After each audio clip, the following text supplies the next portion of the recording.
Hello my dear friends, you're on the Military Summary channel and today we will discuss the situation in Ukraine on the 15th of August of 2023. Today we have a lot of very interesting updates, so let's start. In this video we're going to discuss one more time the massive missile strike that took place during the previous time of the local time.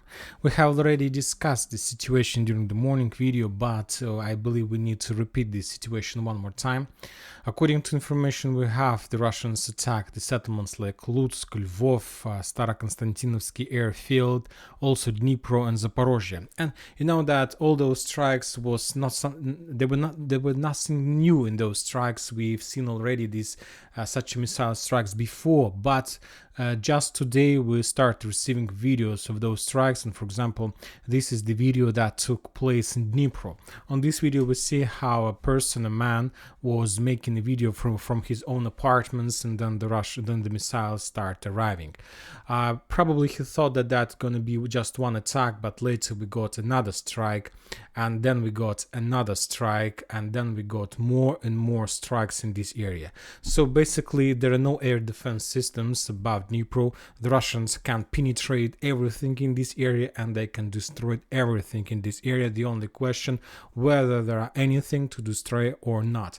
Furthermore, according to this video, you're gonna see that, for example, there was at least 3 missile strikes.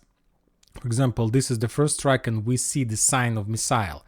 Then we're gonna have another missile strike and we see also this the sign of a missile. And the last strike, the last explosion was as a result of detonation. For example, this one a little bit in a second, this one. So as you can see, there were no missile sign and there was just an explosion, which basically means that the Russians managed to get the target and they managed to destroy some ammo depot or warehouse, or probably some warehouse of Western weapon. More explosions, also very heavy explosions, took place in Lvov, almost on the border with Poland. There's the video photo confirmation of destroyed building, residential area, but the Russians also published another video of at 5 a.m. of the local time. Also another person was making a video from his own apartments, and we see the explosions in the city. As you can see, another significant result for the Russians. Of course, yet we haven't received any photo video confirmations of destroyed armored vehicles, warehouses and so on, but I understand that the Russians got the target. Of course, when talking about Dnipro, there are no doubts, no questions regarding the situation, because the settlement is located very close to the combat line. But when talking about Lvov, I have too many questions, and the main thing is that, for example, if you ask me, I don't see any problems from the NATO countries to make something like this. For example, when you need, you can send like Patriot systems on the western part of the border, and when you don't need, you can move these Patriot systems back on the territory of Poland. And as you can see, the city Lvov is almost on the territory of NATO countries, and at least this settlement can be covered by the Patriot systems and by the raiders of the NATO countries. The question is why the Western countries still haven't secured the sky above the western part of Ukraine. And probably, as I understand, basically the Western countries, the NATO technologies and air defense are no longer able to shut down Russian missiles. Probably this is the only question to this very difficult, or probably simple answer to the very simple question. Now we're moving to Kherson area, and today we also got a lot of updates, very interesting updates. If you remember, as we discussed, the Ukrainians managed to establish their own bridgehead in this area. They captured few buildings in the western part of Kazachie Lagery. They are still there, and if you remember, I told you that the only possible solution for the Russians, if they want to launch a storming operation and to force the Ukrainians to step back from this area, and the first step in this big offensive operation is to suppress Russian-Ukrainian artillery systems, because without suppressing, every time the Russians will launch any offensive operation, the Russians will be attacked by the Ukrainian artillery system from the Ukrainian bank of the river. So basically this is like the situation, and I told you that I expect that sooner or later the Russians will redeploy or artillery divisions in this area, or probably drone forces. And Right, exactly. Today we start receiving the first video updates from Ukrainian side of this river, of Dnipro River, right exactly behind Kazachie Lagery. On this video we see how the Russians managed to discover the Ukrainian artillery system and probably M777 Howitzer or D20 or D30, I think that maybe Msta-B, something like this. As you can see, the Ukrainians were trying to hide that artillery system, but nothing can hide from Lancet strike, and as a result of that strike, the Ukrainians lost artillery system that they were using to support their forces in the vicinity of Kazachie Lagery. So basically that means that the Russians have already launched the process of suppressing Ukrainian artillery system on this bank of the river, which means that very soon we're going to see updates about the Russian offensive operation, storming operation in the area of high-rising buildings and in the area of Dnipro, of the bank of Dnipro River that located on the west of high-rising area. So everything, the process has started, and now it's the question not of whether the Russians are able to clear this bank of the river or not. Currently, this is the question of time, when the Russians are going to complete this probably very difficult mission. The Russians reported that as a result of fierce fightings in this area, the Ukrainians lost 35 soldiers, 3 armored vehicles, and 3 artillery systems. According to the report, the Ukrainians lost D20 Howitzer. So as I understand, that was D20 Howitzer because there was also M777 Howitzer and Krap, but Krap is self-profit Howitzer, and M77 looks like a little bit different. So probably that was some Msta-B, or D20, my bad. And now we're moving further to Orekhov area, to the Bradley Square. Today the Ukrainians took a decision to invest more resources in development of the Bradley Square. I don't know how they're going to call this area in the future, but anyway, of course, I'm not saying that Ukrainians had significant losses. No, the Ukrainians managed to develop the bridgehead. The Ukrainians managed to attack in different directions. The Ukrainians managed to penetrate some defense belts. Also, there are a lot of reports that Ukrainians managed to enter Robotyne, that Ukrainians managed to enter Robotyne not just from the north, but also from the east. But all those achievements, all those successes cost significant price for the Ukrainians. Significant number of armored vehicles were destroyed, another losses among the manpower, and but more fields and more square meters were captured by the Ukrainians as a result of that attack. On this video we see an attempt of Ukrainian forces to attack from Mount Takhmachki in direction of Verbova. That attack probably was repelled by the Russians, but when talking about the armored vehicles, as you can see, the Russians managed to destroy armored vehicles, but the purpose of the Ukrainians was not to enter Verbova. The purpose was to get infantry as close as possible to the trenches, then to land the infantry among the forest lines, and after that during the night to try to develop attack among these lines, among these forest lines, and so on. Another video of another Ukrainian attack almost at the same area on the east of Robotyne, on the west of Verbova. Another Ukrainian armored vehicle that were moving to the south. This armored vehicle was discovered and destroyed as a result of artillery fire. Furthermore, another interesting update is that the Russians continue, of course, the Lancet hunting, and for the first time since the beginning of the special military operation, since the beginning of the Ukrainian greatest offensive operation, we got the video of destroyed armored vehicle by the name of Striker.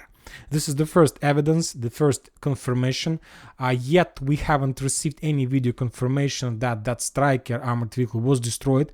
This Striker was damaged by Lancet, as you can see, but anyway, according even to the small episode that we got after the strike, we see that that Striker continued its movement. Furthermore, we got the first video photo confirmation of Marder, also another armored vehicle Marder of the Western production. On this photo we can't say whether the Marder was damaged, destroyed, or something like this. The most important piece of information that we get from this photo is that the Ukrainians started using new types of Western weapon. Striker, Marder. We still haven't seen Leopards, of course, but what does it mean? All these types of new weapon. First of all, we know that according to information we have from the open source, from the Russian intelligence, there are few brigades that have these types of weapon, and one of these brigades is 82nd Air Assault Brigade with a hawk on the shield. So this brigade was involved in those episodes of offensive operation in direction of Robotyne. Furthermore, the Ministry of Defense of Russian Federation reported that as a result of clashes in the vicinity of Robotyne, the Russians managed to repel at least 3 attacks of those 82nd Brigade in the vicinity of Robotyne. So basically we see now that the Ukrainians on the 15th of August took a decision to start using their strategical reserves of 82nd Brigade, which the Ukrainians were planning to use in offensive or in a storming operation in direction of Tokmak. So just take a look where is Tokmak and where is the forces of 82nd Brigade were used. So too big distance between these two areas. But we see and understand that Ukrainians didn't have other option, and that's why they start using this. Furthermore, today we got also a very interesting bell from the Ukrainian side. Zelensky himself started visiting the combat lines. For example, just during the previous video we got the videos and video confirmations that Zelensky visited the Ukrainian positions in the vicinity of Orekhov. Zelensky visited Ukrainian positions in the vicinity of Velika Novoselovka. So currently, what does it mean? You can say that that means that Ukrainians are trying to get some media victory, or maybe he wants to show his soldiers some support from his side. No, it doesn't work like this. Furthermore, you know such words very wise, more words that if you want to do something good, if you want something to be done good, you should do this by yourself. So this is basically the best example of the situation. If you want to do something good, then do it by yourself. Zelensky understands and realizes that he doesn't have enough of manpower. He doesn't have enough. He will not have more supply as he used to have in the past. He needs to solve the situation now, and the only possible solution for him is to take everything under his control. He personally visited Orekhov. He personally visited every single front line to get information from the ground, from the combat line. And this is one thing, and another thing, he was on the front lines to force the commanders, generals, and forces to continue offensive operation. Probably, maybe he explained them something or something like this. But anyway, this is another evidence, another very worrying bell for the Ukrainian forces, that currently the president of Ukraine is forced to solve the combat issues by himself. He's not general, but he is forced to do this because he has his own obligations in front of Western countries, and he has his own promises, and he needs to complete them, or the war will be stopped, or maybe even worse for him, he will be changed for somebody else. So the situation is critical. Furthermore, the Ukrainians continue their offensive operation inside of Robotyne from the north. The Ukrainians are attacking the settlement from the east, and as we discussed, some part of that settlement currently or in the gray zone or under Ukrainian control. We got more videos of Ukrainian offensive operation in this area. Well, for example, we got the video that the Ukrainians have launched their offensive operation during the battle of 14th August. The Ukrainians, during just one day of battles in this area, lost around 200 soldiers just for one day. Imagine yourself the number of losses, and 15 armored vehicles, including 5 tanks. Furthermore, the Ukrainians were attacking this area, and we got some video confirmations about the bombings of the southern edge of the settlement, which confirms that the Russians are no longer controls the northern part, at least for 100%, and maybe 60% that they're not controlling the central area of the settlement. Anyway, furthermore, today we got the confirmations that Ukrainians have started change their focus, and now they're moving also in direction of Verbova. So the problem for the Russians of the previous clashes is that no matter the losses, no matter the progress, the Ukrainians managed to achieve operational square and managed to split this territory in two parts, these two defense belts, Robotyne defense belt and Verbova defense belt. And the Ukrainians are trying to continue dividing process of this area into parts further. And currently the Ukrainians obtained operational square. Furthermore, as we discussed yesterday, the Ukrainians started their activity on the western flank of Robotyne, and currently they have some movements in direction of Kopony. So they have operational square. That means that the Russians need to control bigger territory, they need more forces to do this, and anyway, sooner or later, some forces will make a mistake, which will give the Ukrainians some opportunity to develop further their bridgehead. I'm not saying that the situation is critical for the Russians, but anyway, the situation develops in a critical and not good way for the Russians, and mainly in Ukraine's favor. When talking about the situation on the ground, nobody knows the development of the situation when talking about manpower. Maybe the entire situation develops with significant steps in favor of Russia, in Russian favor, or something like this. Now we are moving further to the Vremivka tactical bridgehead. We have some updates from this area as well. The Ukrainians control the northern part of the settlement. The Russians establish their positions on the south, and they continue regrouping, continue moving reserves, continue withdraw their positions from the southern area. The Russians continue attacking and bombing the buildings in the southern part, trying to reduce the Ukrainians' capabilities in the future.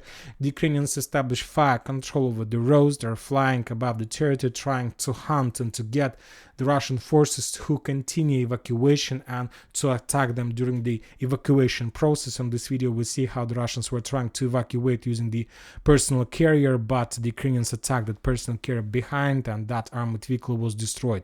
The Russians shown almost the same video, but from the northern part. The Ukrainians are trying to move more reserves, more reinforcements inside of the settlement. The Russians control the northern outskirts of Urozhaine and attack the Ukrainian armored vehicles who are heading to the south in direction of Urozhaine. So currently the situation is on wedges, and basically for now the situation is 50-50 for both sides.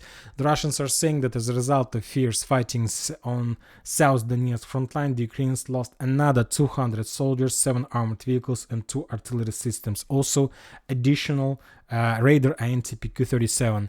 Basically most of those clashes took place yesterday on the 14th of August. Today we see the reduce of any activity from both sides, and we understand that now either the Russians and the Ukrainians need some regrouping. I don't think that the operational pause is going to be for too long, probably 1 or 2 days, and after that the Ukrainians will launch their offensive operation on the flanks. Currently they need to solve the issue with Priutina, of course, and they need to solve the issue with Novodonetsk.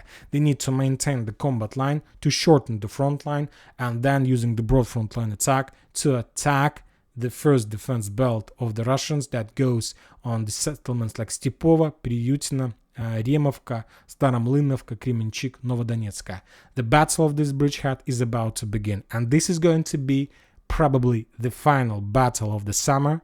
And I'm not sure that the Ukrainians are going to continue their offensive operation during the autumn in direction of Lyubimovka or Novopetrikovka.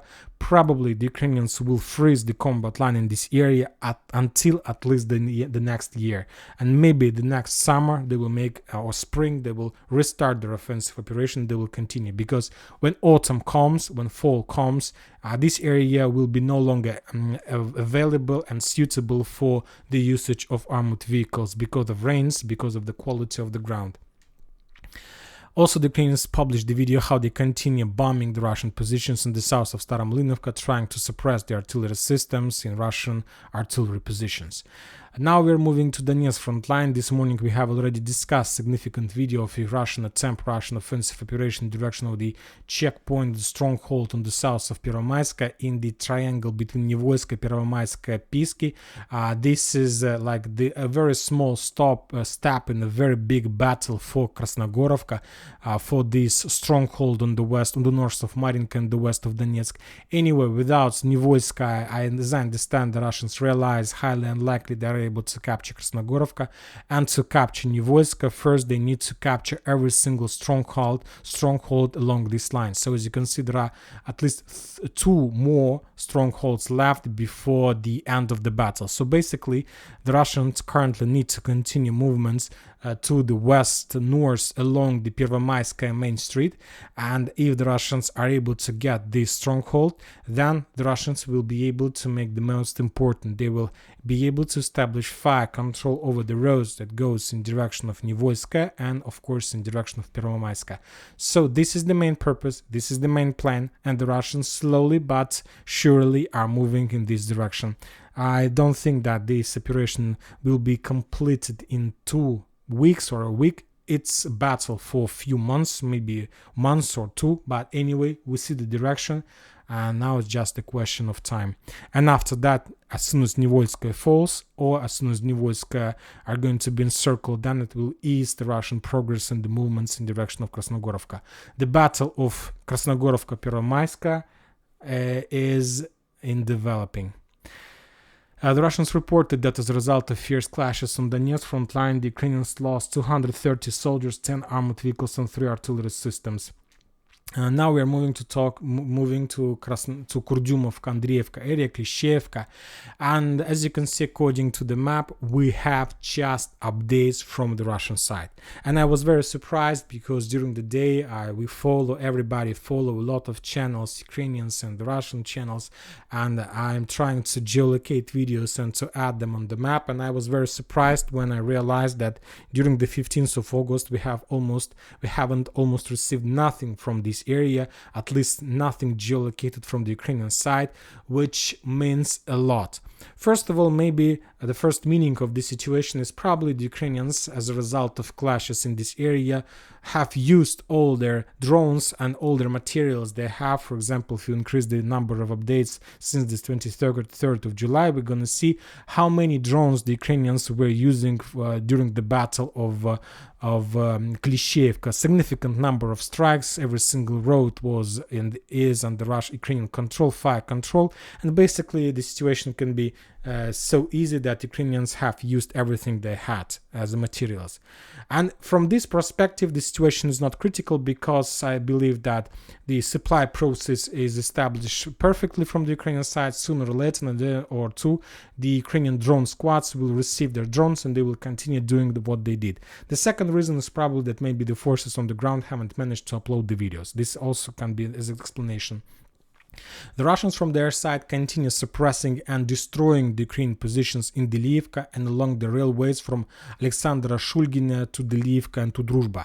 For example, today the Russians published at least 2 videos how they managed to discover and destroy the Ukrainian howitzers and artillery systems along this line. Those howitzers and those artillery systems that Ukrainians were using during their offensive operation in direction of Andreevka and during the Russian counter-offensive operation, because the Ukrainians were using these positions to attack the Russian tanks that probably were storming Klishchevka from the south, that we discussed this video a few days ago. So they managed to discover and destroy, and we see some kind of a small superiority of Russian artillery systems, at least of today.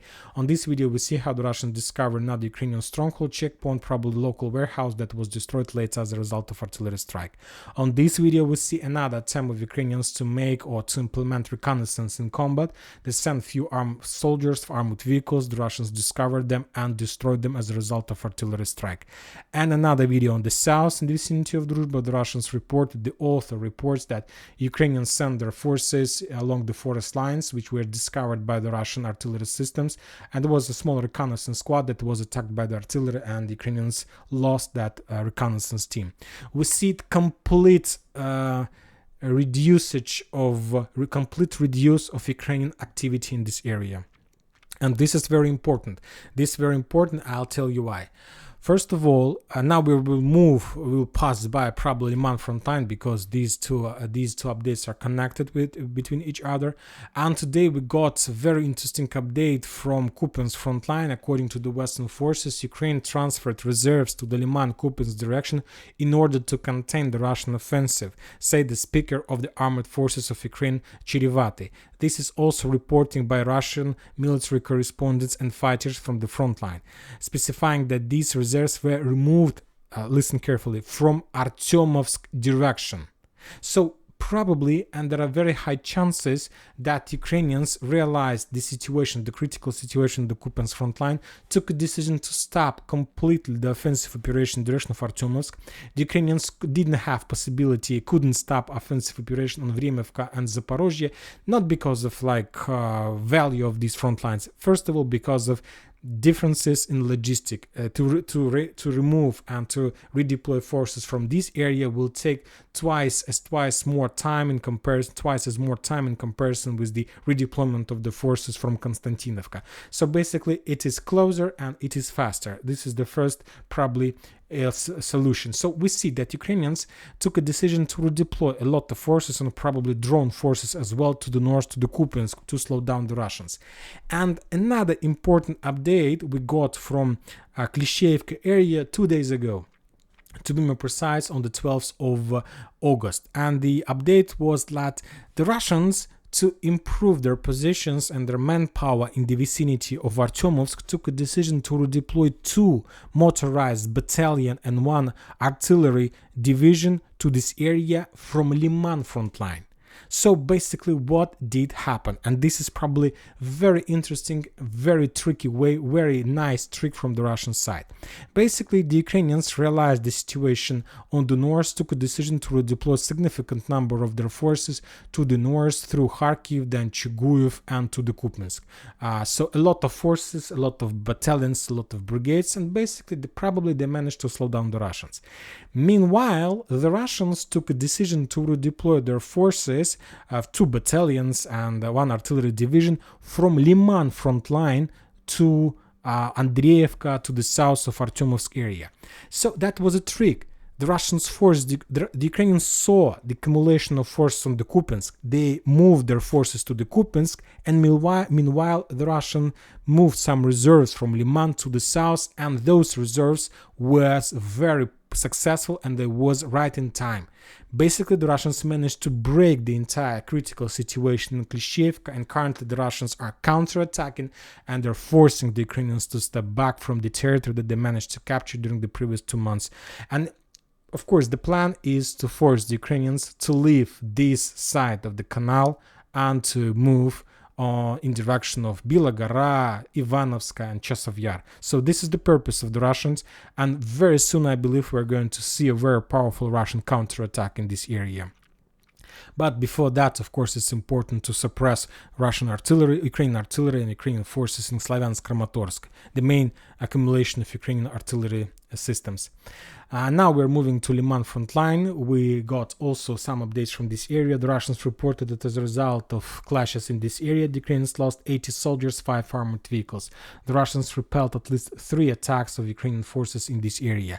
And when talking about this area, just artillery duels, the Russians, for example, published today the video of flamethrower systems attacks in the west of Dnipro, which confirms that maybe military summary map is not so correct, because according to my vision and of the geolocated events we got, this forest was under Russian control, but this video probably confirms that this forest is under Ukrainian control, and before the next video we will update the map. The Ukrainians established some supply roads that goes from the mainland, from Kreminaya to Tarskoye salient. These roads are under fire control, and basically the Ukrainians track the movement and attack everything that stops, for at least for a while. So basic situation on this area without any movements from both sides. When talking about Kupyansk frontline, we also got a lot of interesting updates. One of those updates we have discussed about the reinforcements, redeployment of the forces, and another interesting update is coming from Karamzinovka bridgehead. The Russian sources reported that not the Ukrainian sources reported that during the previous day the Russians managed to they relaunched or restarted their offensive operation, and as a result of those attacks the Russians managed to develop their bridgehead on the north of Novoyegorovka for another 3.76 square kilometers to the north, and to the west for another 8.56 kilometers. So basically the Russians started their attacks, started their movements, and now there are clashes in the north of Novoyegorovka, in the vicinity of Nadia. So the same clashes, and the Russians are advancing and pushing the Ukrainians to step back. The Russians are saying that as a result of those clashes, the Ukrainians lost another 100 soldiers and 5 armored vehicles. Also, the Russians reported that they managed to repel the Ukrainian attacks in the vicinity of Novoyegorovka, and the Russians managed to repel the Ukrainian attacks in the vicinity of Sinkovka and Novoselovska and Alshane. This settlement Alshana. So there are very fierce clashes, very heavy clashes, and nobody knows what is going to be next, but the Russians are not going to stop, because They need to complete this summer campaign. It's already 15th of August, 2 weeks left before the end of the summer campaign, and there are still no winner of this campaign. Neither the Russians nor the Ukrainians won the battle. We can say that it's like 50-50. So nobody won the battle. At least nobody are winning the battle. When talking about the situation, of course, of the ground, the Russians wasn't defeated, but the Ukrainians managed to capture a few settlements, and the Ukrainians still have reserves, and they still can use them on the combat lines. This summer campaign should be completed with the winner, and there are 2 weeks left, and I expect a significant intensifying of actions during the next 2 weeks. Furthermore, don't forget that right in a week or in 2 weeks, we're going to see the anniversary of the beginning of the Ukrainian greatest offensive operation, counter-offensive operation of 2022. So I believe that Ukrainians will try to make something, implement something by the anniversary date. And of course, this also very bad number, red number for the Russians, and they will try to defeat the Ukrainians during these days, upcoming days as well. And that's it for today. Military Summary channel reminds we condemn any violence in the world. Thank you for your watching. Subscribe to my channel, put your likes, join my Patreon, and have a good day. Bye bye.